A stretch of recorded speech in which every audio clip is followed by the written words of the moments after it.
오늘 또 대학 청년부 찬양이 있어서 오늘 말씀은 초압축으로 전하도록 하겠습니다. 그래, 요단 경계에 세운 큰 제단입니다. 여러분 뭐 이렇게 우리가 길에서라든지 또 우리가 이렇게 걷다 보면은 강가라든지 이런 데서 어떤 뭔가를 이렇게 기념하기 위해서 의미를 부여해서 이렇게 세운 어떤 기념비라든지 어떤 그런 어떤 모형이 있잖아요, 그죠? 우리가 뭐 이렇게 건물이라든지 어떤 다리를 놓는다든지 어떤 건축물을 이렇게 놓을 때 그것을 이렇게 미래의 모습을 이렇게 볼 수 있게 하는 그런 모델 하우스도 우리가 자주 볼 수가 있습니다, 그죠? 그런 것을 통해서 이렇게 어떤 거에 대한 어떤 의미라든지 그 물건이 어떤 지어질 수밖에 없었던, 그죠? 지어질 수 있는 그런 어떤 근거를 우리들에게 말을 하고 있죠. 오늘 그 두 지파 반이 이제 모압 평지에서 하나님의 사람 모세를 통하여서 주신 그 동편 땅이 얼마나 넓습니까, 그죠? 사실은 가나안 땅의 9지파 반이 그걸 나눠 가졌는데 이 동편 땅은 9지파 반이 나눠 가진 게 아니라 2지파 반만 나눠 가진 거예요. 그러니 상당히 이 땅의 규모가 넓거든요. 그러니 그 넓은 땅을 먼저 받는 조건으로 해서 이제 요단 서편에 있는 그 9지파 반이 기업을 얻을 수 있도록 이제 7년 동안 그 하나님의 언약궤를 따라 말씀이 이루어지는 그 선하신 말씀이 하나도 남음이 없이 다 이루어지고 응하였던 그 전쟁을 마무리 짓고 하나님이 맹세하신 대로 안식을 주시고 맹세하신 땅에 영원한 기업이 돼서 거주하게 하셨다. 여기까지 다 듣고 이제 여호수아의 그죠? 그 축복을 한 번도 아니고 그죠? 2번이나 이렇게 받으면서 그들이 이제 요단 동편을 이제 건너가기 직전이었던 거예요. 직전에. 그러니까 요단 그 강이 보이는데 이제 서편 땅에서 이제 요단 동편을 바라보면서 우리가 이제 이 강을 건너면 길르앗 땅, 우리의 처와 자녀들이 또 함께하는 우리 백성들이 기다리고 있는 그 땅을 가기 전에 하나님이 어떻게 이 땅을 그죠? 맹세하신 대로 선한 말씀대로 이루셔서 정복하게 하시고 그 9지파 반이 안식하고 거주하게 하셨는지 그리고 여호수아 5장에 보면 어떤 일이 있었습니까? 요단 강에 12돌을 세우고 그리고 실로의 해막이 세워지기 전에 길갈에 해막이 있었잖아요. 그게 한 7년 길갈에 해막이 있었거든요. 그곳에 12돌을 또 세웠잖아요. 그죠? 그러면서 그 24돌을 볼 때마다 나중에 너희 후손들이 이 돌들이 무슨 뜻이냐 묻거든. 언약궤에 따라갔는데 하나님의 언약대로 선하신 말씀대로 요단을 건너고 그죠? 이 가나안 땅에 들어오게 하셨습니다. 그리스도가 오실 여자의 후손 되시고 부활 생명 되실 그리스도가 오실 이 땅에 오게 하셨습니다. 그거를 후손들에게 자자손손 전하라고 그 24돌을 하나님이 기념비석으로 탁 세워주신 거예요. 마찬가지로 오늘 이들이 그 요단 서편 그 경계에 이 제단 모양을 세웠어요. 그 번제단 모양을 세웠는데 얼마나 이 큼지막하게 세웠는지 그럴 수밖에 없잖아요. 그죠? 그 가나안 땅에 이제 그 9지파 반이 다 흩어져서 살고 또 요단 동편으로 건너가게 되면은 그 요단 동편에서는 사실 이 서편 땅을 바라보는 게 쉽지가 않아요. 모세처럼 비스가산에 올라가서 바라보면 그 땅이 지중해까지 다 보여서 보기 쉬운데 그거를 뭐 루벤 지파나 그 비스가산이 그쪽에 있으니까 그걸 하기 쉬운 거지 갓지파라든지 므낫세 반지파는 게 쉽지 않거든요. 그러니 그 길르앗 땅 맞은편에 거기에다가 이제 큰 제단 모양을 세워서 그것을 이제 기념으로 세운 것입니다. 그런데 이제 이스라엘 그 9지파 반이 그걸 들은 거예요. 그죠? 그럼 어떻게 하겠어요? 이제 그 실로에 세운 회막에 모여서 거기서 하나님께 예배도 하고 그리스도의 그 피의 복음을 말하는 양도 잡고 예물도 드리고 그러는 그곳에서 또 이루어지는 일이 뭐였냐면, 이런 어떤 여러 가지 어려운 일이라든지 문제를 서로 간에 이렇게 소통하고 재판하는 그런 일들이 그 실로에 세운 회막에서 다 이루어졌어요. 거기에서.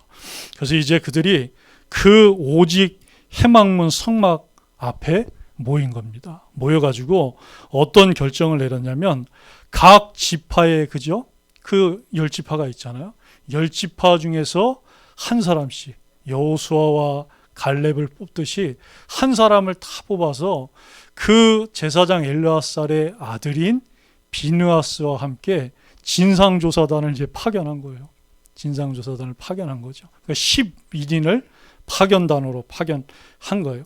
근데 이 사람들이 어떤 사람입니까? 각 지파의 수령이고 천부장이고 천천의 수령이고 지도자였다라고 말을 하고 있어요.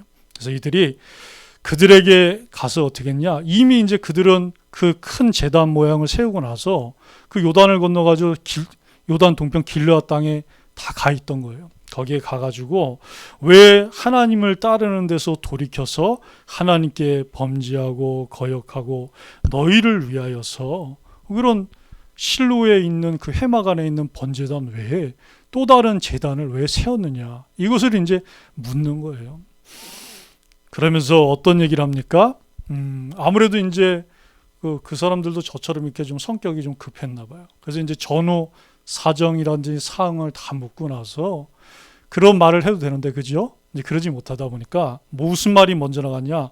그 모압 평지에서 8년 전에 있었던 거죠. 바알부울 사건 얘기가 나간 거예요. 그때 이제 우리가 어떤 일을 겪었는지 다 알지 않냐. 그때 그 죄악이 부족하여 또 이런 문제를 벌였느냐고 얘기를 한 것이죠. 그때 그 일을 마무리한 사람이 누굽니까? 비느하스였던 거예요. 비느하스. 그 하나님의 죽도록의 그 사랑하심, 그죠? 그 하나님의 그 이처럼 사랑하심에 질투하심으로 그 이스라엘 백성들의 그 잘못을 다 하나님이 속죄하게 하시고 용서하게 하신 그 비느하스가 이제 그 얘기를 하는 것이죠. 그러면서 또 하나 뭐였냐? 아이성의 그 범죄를 이제 또 교훈으로 말을 한 거예요. 하나님께 온전히 바친 물건을 그렇게 하지 아니하였느냐. 그래서 이스라엘 온회 중에 하나님이 그 일 때문에 문제가 일어났는데, 우리가 이것을 교훈 삼고 절대 잊으면 안 된다라고 하면서 비느하스가 그 10명의 조사단 대표단과 함께 그런 말을 한 겁니다. 그러면서 그들이 요단 경계에 그 큰 제단을 세울 수밖에 없었던 이유를 이제 두 지파반이 얘기를 해준 거예요. 그것이 뭐냐? 우리는 지금 그 11명이 말하는 것처럼 또 하나의 제단을 세우고 혹은 그 제단을 세워서 우상을 숭배하려는 것이 아니다. 그래서 하나님께 돌이키거나 하나님을 따르지 아니하고 또 다른 제사를 드리고 번제를 드리고 소제를 드리고 서원제를 드리고 낙헌제를 드리고 거제를 드리고 소제를 드리려는 것이 결단코 아니라는 거예요. 결단코. 네. 그죠? 그러면서 그것을 세운 이유를 뭐랍니까? 자손을 위한 목적이다. 자손들을 위해서 우리가 그것을 세우기 전에 아주 주의해서 그런 목적을 가지고 결정을 하게 된 것이다. 그런 얘기하죠. 그럼 뭐랍니까? 후일에 너희 후손이 우리 후손에게 너희와 이스라엘의 하나님 여호와가 무슨 상관이 있느냐, 이 말을 하게 될 거라는 거예요. 그러면 그때 우리가 봐라, 우리가 그때 7년 동안 언약계 따라서 하나님의 그 이루어질 수밖에 없는 선한 말씀을 따라서 우리가 7년 정복전쟁하고 그 형제들이 그 땅에서 안식을 얻을 때까지 함께했던 그 증거를 우리가 그 요단 서편 그 언덕가에 세워놓지 않았느냐. 그것이 기념이 될 것이다. 그것이 증거물이 될 것이다 라는 거예요. 그래서 그렇게 말을 합니다. 그래서 여호와 경외하기를 그치지 못하도록 하려는 것이다. 여호와 경외하는 것을 왜?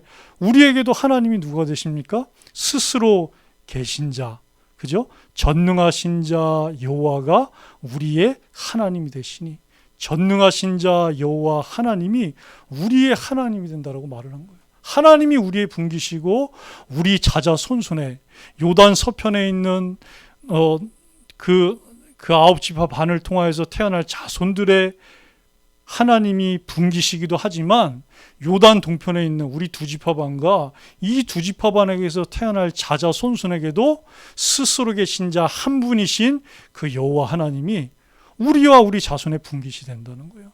그것을 영원토록 경외하도록, 그것을 잊지 않도록, 그것을 기준 삼도록, 그것을 언약 삼도록, 그것을 마음과 생각과 뇌에 새기도록 하나님을 위해서 그렇게 한 것이다. 그리스도를 위해서, 오직을 위해서 그렇게 한 것이다라고 얘기를 한 것입니다. 그래서 우리가 오늘도 예배하는 이유, 청년 예배를 드리는 이유, 우리가 현장에서 구역 예배 드리고 다락방하고 또 월요일날 미션홈에서 목사님과 포럼하고, 그죠? 암송하고 또 이런 것들이 다 무엇이냐? 여호와 경외하는 것을, 그것이 기준인 것을, 그죠? 내 안에, 내 마음속에 기념이 되도록 계속 세우는 거예요. 그 엣의 단을 세우는 것입니다. 그래서 엣 제단의 교훈과 응답이에요. 그죠? 그 엣 증언하는 그 제단의 교훈과 응답입니다. 뭡니까? 소통 없이 세운 큰 제단. 그것도 문제지만 이스라엘 백성의 성급한 판단도 문제였다. 왜? 실로에 그들이 모인 것은 일단은 싸우기 위해서 모인 거예요. 그죠? 물론 싸우기 전에 이제 그것이 어떻게 되는지 진상을 먼저 조사하고 파악한 후에, 그죠? 그런 일이 없었지만 어쨌든 같은 동족 아닙니까? 그 두 지파반도 무려 7일도 아니고 7년을 그 피를 흘려가면서, 그죠? 그 처와 자녀가 있는 땅을 7년 동안 밟지 못하고 함께했던 그 내 형제고 자매고 내 가족인 거예요. 그럼 그죠? 그거에 대해서 먼저 저걸 해야 되는데 성급한 판단이었었죠. 그래서 비느하스가 길르앗 땅으로 가서 결국 어떻게 합니까? 이들과 올바른 소통을 한 거예요. 올바른 소통이라는 것은 기준을 말한 겁니다. 그죠? 만약에 이 엣 단을 세운 것이 하나님의 기준에 맞지 않으면은, 그죠? 저거 하면 되고, 만약에 하나님의 올바른 기준과 맞다. 그럼 어떻게 합니까? 그 소리를 듣고 기뻐하는 거예요. 기뻐하는 거예요. 그러면서 돌아와서 그 믿음의 보고, 기준의 보고, 기준의 포럼을, 언약의 포럼을 나눈 다음에 하나님을 찬미하였더라. 하나님을 찬송하였더라. 전능하신 자 여호와가 우리의 하나님이 맞도다.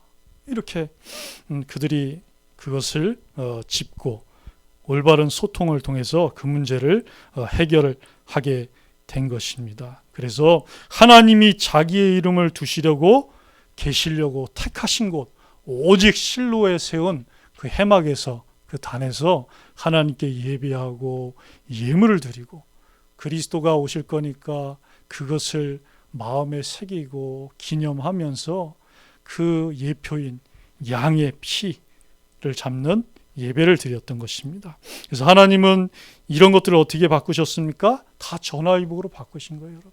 전화위복으로. 지난주에 우리 말씀 중에 어떤 말씀이 있었습니까? 용두삼이 있었잖아요. 그죠? 그 모든 용두삼위를 하나님이 어떻게 합니까? 전화위복으로 바꾸시는 거예요. 어떤 문제도, 어떤 실수도, 어떤 실패도 하나님이 용두삼위가 되지 않게 하시고 전화, 그죠? 화가 변화해서, 그죠? 위기가 변화해서 복이 되게 하신 거예요. 복이 되게. 민수기 6장 22절 27절에 나온 것처럼, 그죠?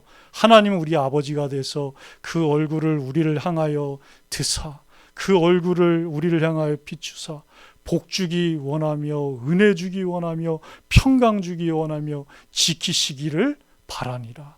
그대로 축복함에 하나님이 복을 내리신지라. 이미 우리가 다 받았잖아요. 그죠? 그리스도 내 안에 계심으로 열세 지파의 축복 다 받았는데, 그것을 여러분들이 내 옆에 있는 형제 자매를 위해서, 그죠? 두 지파 반, 아홉 지파 반을 위해서 이 언약에 붙잡고 기도하면 하나님이 이미 다 받은 거 누리게 하시고 확인케 하신다는 것입니다. 그래서 어떤 용두사미도 전화위복의 기회입니다. 전화위복의 축복으로 하나님이 다 바꿔주셨어요. 그래서 우리 사이에 이 제단을 여호와께서 하나님 되시는 증거라 함이었더라. 목사님 말씀하신 대로 스스로 계신 자 한 분이 우리의 하나님이 되시고 오직의 아버지가 되시는 것을 증거함이었더라. 그래서 여러분들을 통해서 여러분의 삶과 여러분의 직장과 학업과 취업 현장에 이 약속의 말씀이, 언약의 말씀이, 기준의 말씀이 그대로 이루어지기 바랍니다. 여러분 한 사람 한 사람이 애단이에요. 애제단. 여러분을 볼 때마다 사장님이, 여러분을 볼 때마다 교수님이, 여러분을 볼 때마다 직장 상사와 동료와 그죠? 후배분들이 하나님이 한 분이시고 함께 하시는군요. 그래서 이 축복을 누리시게 되는 우리 세대민교회 청년부가 되기를 우리 주님의 이름으로 축복하며 기도합니다. 우리 함께 사회자 나오실 때까지 말씀 붙잡고 기도하도록 하겠습니다. 살아계신 하나님 아버지,